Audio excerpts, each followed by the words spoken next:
Assalamualaikum warahmatullahi wabarakatuh. Perkenalkan, nama saya Rismawanti Rampuninu, Prodi Pendidikan Biologi. Di sini saya akan menjelaskan materi tentang anabolisme. Anabolisme adalah lintasan metabolisme yang menyusun beberapa senyawa organik sederhana menjadi senyawa kimia atau molekul kompleks. Anabolisme memproses sintesis senyawa kimia kecil menjadi molekul besar, seperti yang terjadi pada asam amino yang diubah menjadi protein.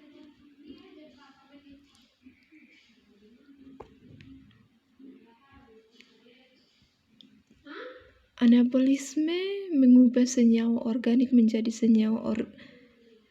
mengubah senyawa anorganik menjadi organik, menyusun sintesis molekul sederhana menjadi kompleks menggunakan ATP. Anabolisme terdiri dari dua, yaitu satu, fotosintesis atau anabolisme karbohidrat adalah proses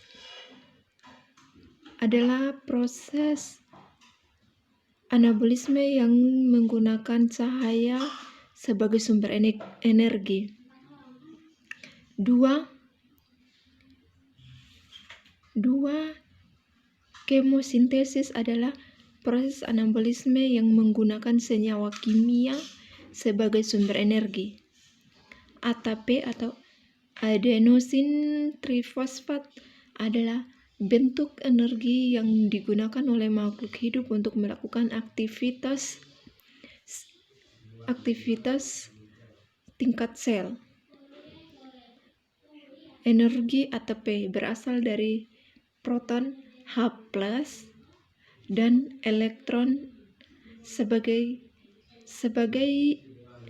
elektron yang berada di dalamnya. Energi ATP pada anabolisme dibawa oleh NADP+. ATP pada fotosintesis dibentuk dari fotofosforilasi. Komponen fotosintesis. Komponen yang melakukan reaksi fotosintesis adalah kloroplas yang mengandung pigmen fotosintetik yang menyerap cahaya tampak dengan 400-700 nN kecuali warna hijau dan kuning. Pigmen fotosintetis pada kloroplas dibagi menjadi tiga. 1. Kloroplas A atau hijau mampu menyerap cahaya biru, ungu, dan merah. 2. Klorofil B atau hijau kebiruan mampu menyerap cahaya biru dan jingga. Dan yang ketiga, karotenoid atau kuning mampu menyerap cahaya warna biru. Kloroplas terdapat banyak pada jaringan palisade dan sedikit pada jaringan spons pada mesofil daun. Struktur kloroplas. Dalam struktur kloroplas terdapat membran dalam, tilakoid, stroma, lamella, grana, membran luar. Tilakoid adalah suatu cahaya yang di dalamnya terdapat pigmen fotosintetik dan tumpukannya disebut grana. Fotosistem adalah suatu protein yang terdapat pada membran tilakoid yang mengandung kumpulan pigmen fotosintetik dan senyawa organik di dalamnya. Fotosistem terdiri dari fotosistem 1, P1 atau P700 dan fotosistem 2 P2 atau P680. Perbedaan P1 atau P700 dan P2 atau P680 adalah waktu penemuan ditemukan. Perbedaan waktu penemuan, P1 ditemukannya lebih dulu, P2-nya setelah fotosistem 1.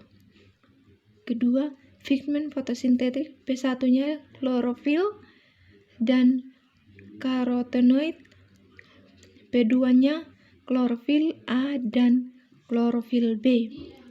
Panjang gelombang, P1-nya menyerap cahaya 700 nm, P2-nya menyerap cahaya 680 nm. Aliran elektronik, P1-nya non-scalyc, P2-nya scalyc. Hasil, P1-nya ATP NADPH, P2 ATP. Stroma adalah ruang kosong yang terdapat dalam kloroplas. Reaksi fotosintesis terjadi di kloroplas yang terdiri atas reaksi terang yang terjadi pada tilakoid, reaksi gelap yang terjadi pada stroma. Fotosintesis. Fotosintesis adalah anabolisme karbohidrat yang membutuhkan cahaya sebagai sumber energi. Tahapan fotosintesis adalah reaksi terang dan reaksi gelap. Reaksi terang adalah reaksi yang bergantung pada cahaya dan terjadi dalam tilakoid atau grana. Reaksi terang secara singkat adalah NADPH per H2O 2O tambah NADP plus tambah H plus tambah E tambah ATP sama dengan reaksi tidak setara. Tahapan reaksi terang. Tahapan reaksi terang dibagi menjadi 7. 1. Cahaya diterima oleh fotosintesis. 2. Menyebabkan fotoeksitasi A4E darinya. 2. Fotolisis air adalah proses pemecahan molekul air oleh cahaya menurut reaksi 2H2O O2 4E tambah 4H plus. 3. 4E yang difotosintesis. Fotoeksitasi dari fotosistem 2 dibawa berjalan-jalan melalui platokonion, kompleks sitokrom dan plastosinan, aliran non-scalyc, sehingga ruang tilakoid bermuatan negatif dan memacu pembentukan ATP. Hal tersebut juga menyebabkan proton H+ dan fotolisis air dipompa keluar membran tilakoid. 4. Cahaya diterima fotosistem 1 menyebabkan fotoeksitasi 2E darinya. 5. 4E dari fotosistem 2 yang telah dibawa berjalan-jalan. A. 2E-nya digunakan untuk menetralkan sistem. B. 2E-nya lainnya bersama dengan 2E dari fotosistem 1 bergerak menuju kompleks peredoksin. 6. 2E yang digunakan untuk menetralkan fotosintesis 1 akan berputar-putar di sekitar fotosintesis 1 akan mengkompleks sitokrom atau aliran siklik. 7. Hasil dari aliran elektron. 1. Aliran elektron non-siklik melibatkan fotosintesis 2 dan 1 memacu pembentukan ATP para platosiani dan NADPH oleh NADP plus reduktase pada kompleks peridoksin. B. Aliran elektron siklis melibatkan fotosistem 1 memacu pemompa proton H+ kembali ke ruangan tilakoid dari kompleks sitokrom. Proton lalu bergerak melalui ATP sintas memacu pembentukan ATP. Jika perlakuan diberikan kepada fotosistem 1, isolasi fotosistem 1 merupakan masih memungkinkan pembentukan O2 dan menyebabkan peningkatan NADPH dan penurunan ATP. 2. Isolasi fotosistem 2 tidak memungkinkan pembentukan O2 dan NADPH dan menyebabkan penurunan ATP. Hasil reaksi terang berupa ATP dan NADPH serta H+ dari ATP sintas selanjutnya digunakan dalam reaksi gelap. Tumbuhan dapat menentukan penggunaan sistem transport elektron. 1. Jika jumlah ATP untuk reaksi gelap cukup, maka sistem yang didominan adalah aliran elektron non-siklik. 2. Jika jumlah ATP untuk reaksi gelap kurang, NADPH akan terakumulasi menyebabkan aliran elektron teralihkan menjadi siklik. Reaksi gelap adalah reaksi yang tidak bergantung pada cahaya dan terjadi di dalam stroma pada mesofil. Reaksi gelap dilakukan apabila telah terjadi reaksi terang atau RUBP tambah CO2 tambah NADPH tambah ATP sama dengan COH12O6 tambah NADP+ atau reaksi tidak setara. Reaksi gelap dapat berlangsung menurut 4 macam jalur. 1. Jalur cetik atau siklus Kelvin. 2.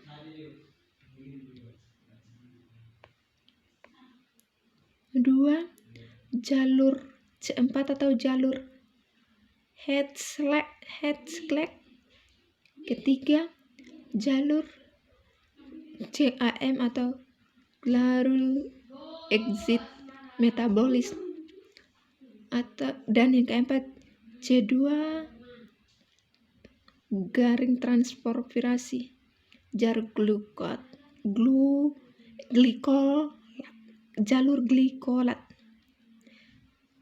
Glukosa yang dihasilkan tumbuhan dapat dimodifikasi menjadi karbohidrat, protein, atau lemak dan disimpan di dalam bentuk cadangan makanan yang berbeda-beda. Percobaan sederhana.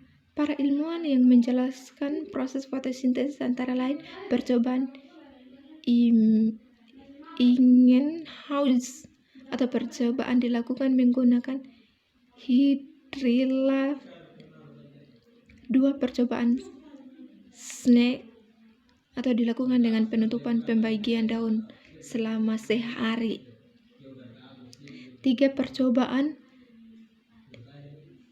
Engelmann dilakukan menggunakan alga Spirogyra dan bakteri aerob.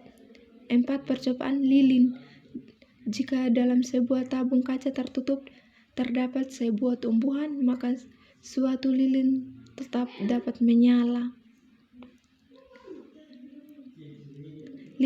Percobaan lain-lain. Fotosintesis akan menghasilkan O2 lebih banyak jika satu kadar CO2 meningkat. B. Intensitas cahaya meningkat. C. Gelombang cahaya optimal. Komosintesis adalah anabolisme karbohidrat yang membutuhkan senyawa kimia sebagai sumber energi. Komosintesis dilakukan oleh bakteri komutotrof dan merupakan reaksi oksidasi. Contoh kemosintesis: 1 bakteri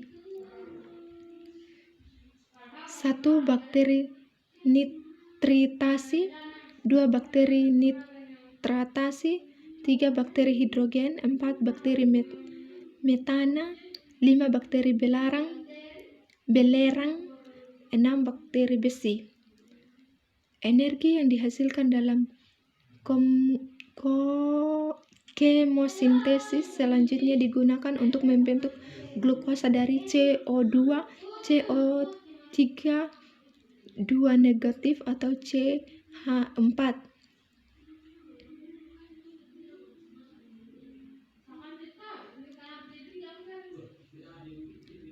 Demikianlah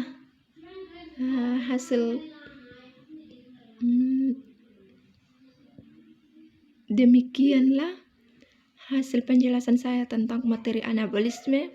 Jika ada salah kata, mohon maaf. Atas perhatiannya saya ucapkan terima kasih. Assalamualaikum warahmatullahi wabarakatuh.